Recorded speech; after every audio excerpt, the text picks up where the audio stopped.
Každá pomôcka, ktorú použijeme, bude uvedená v popise videa. Prvým krokom pri opravách iPhoneov je vždy odstránenie spodných pentalobových skrutiek.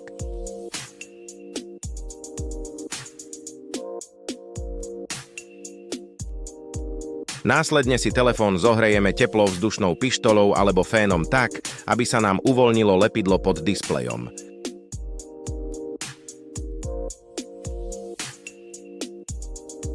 My používame otvárač Refox RS50, ale vám doma bude stačiť aj jednoduchý piker a prísavka, ktoré nájdete takmer v každej sade, ktorú ponúkame na našom e-shope.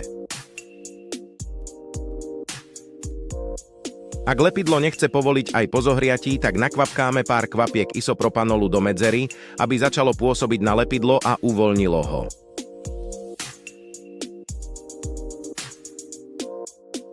Vďaka pikerom si zaistíme displej, nech sa nám znova nezavrie.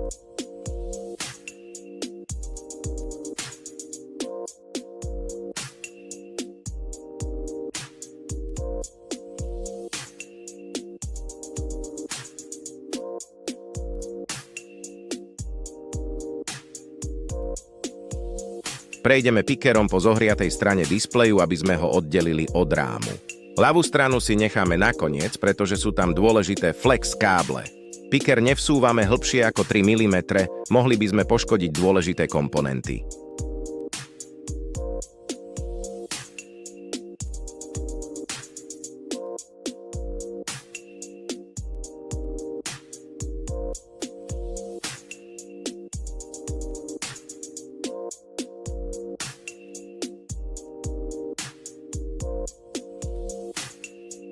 Oddelíme displej od rámu. Prísavku môžeme použiť ako podporu obrazovky, aby sme pred odpojením káblov nič nepoškodili. V ďalšom kroku odšrobujeme skrutky, ktoré držia kryt konektora batérie a pomocou pinzety kryt odložíme, aby sme mali prístup ku konektorom.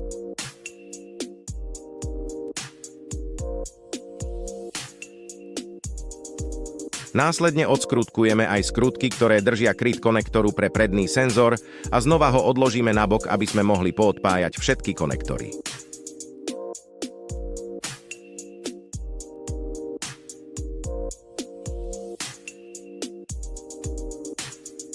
Zoberieme spadžér a plochou stranou opatrne podpáčime tieto 3 konektory. Teraz musíme zo starého displeja odstrániť komponent predného senzoru. Začneme tak, že odšrobujeme tieto 3 skrutky, ktoré držia chránič konektorov. Bez tohto komponentu nám na novom displeji nebude fungovať True Tone.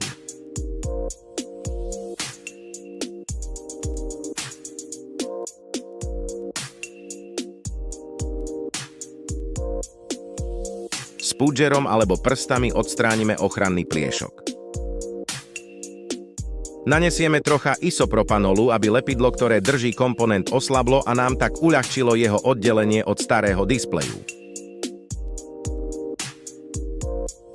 Opatrne spadžerom alebo inou pomôckou oddelujeme komponent od displeju.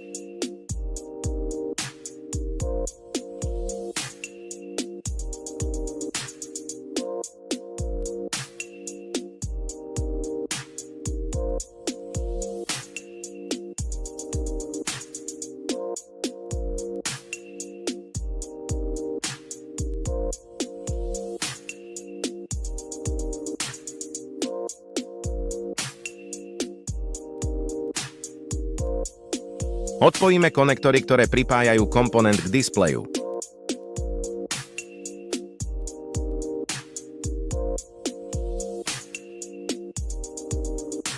Komponent predného senzoru a mikrofónu presunieme na nový displej presne na to isté miesto, ako bol aj na predošlom.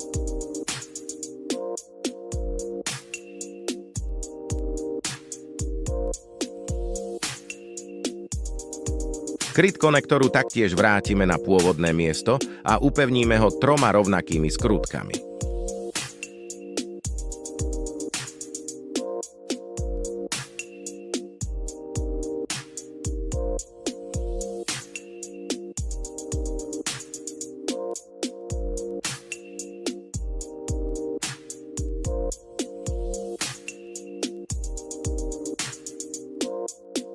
Samozrejme, musíme očistiť aj celý obvod iPhoneu, pretože potrebujeme naniesť nové lepidlo, aby sme čo najlepšie utesnili displej a rám. Ak čistenie ide moc ťažko, môžeme na staré lepidlo naniesť trochu isopropanólu, aby sa nám ľahšie odstraňovalo.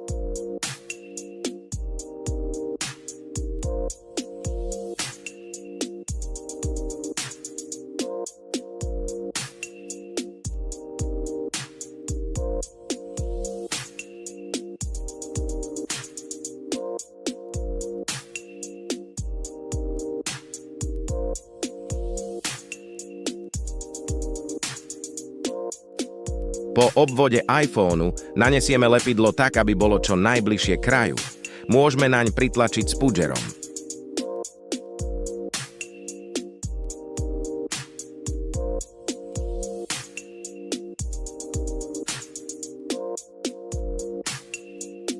Z lepidla, ktoré sme naniesli po celom obvode telefónu, odtrhneme prvú chrániacu vrstvu. Teraz pomocou programátoru prenesieme uložené dáta zo starého displeju na nový, pretože bez toho by nám nefungovala funkcia True Tone.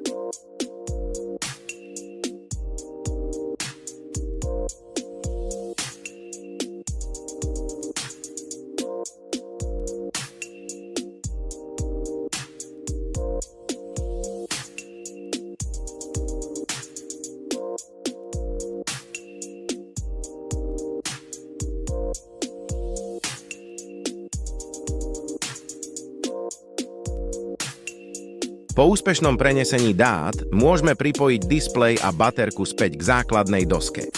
Konektory pripájame opatrne, jemným pritlačením.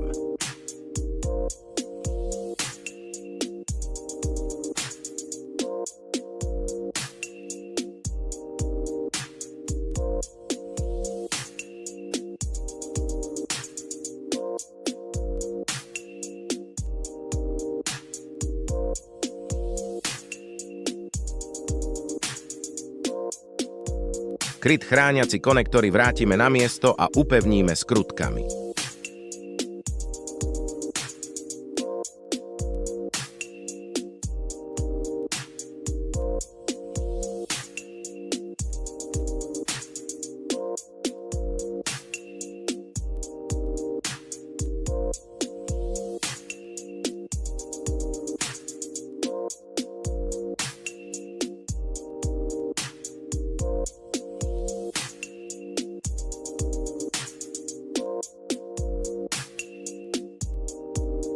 To isté platí aj pre kryt spojenia batérie a základnej dosky.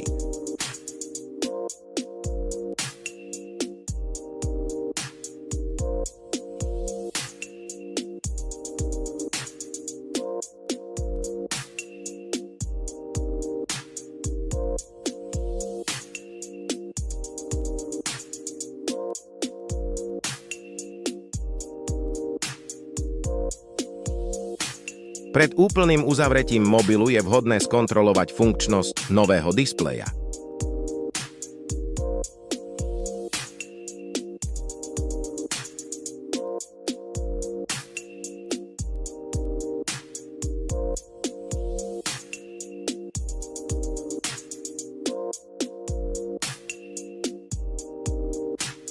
Telefón znova vypneme.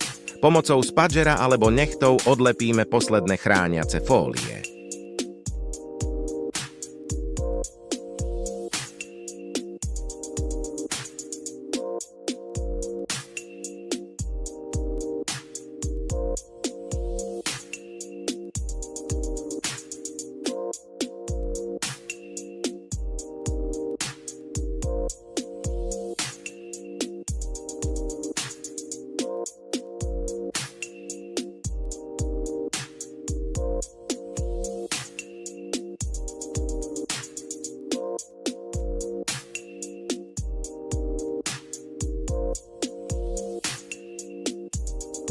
Ak je displej na správnej pozícii, mal by nám s ľahkosťou zapadnúť do rámu.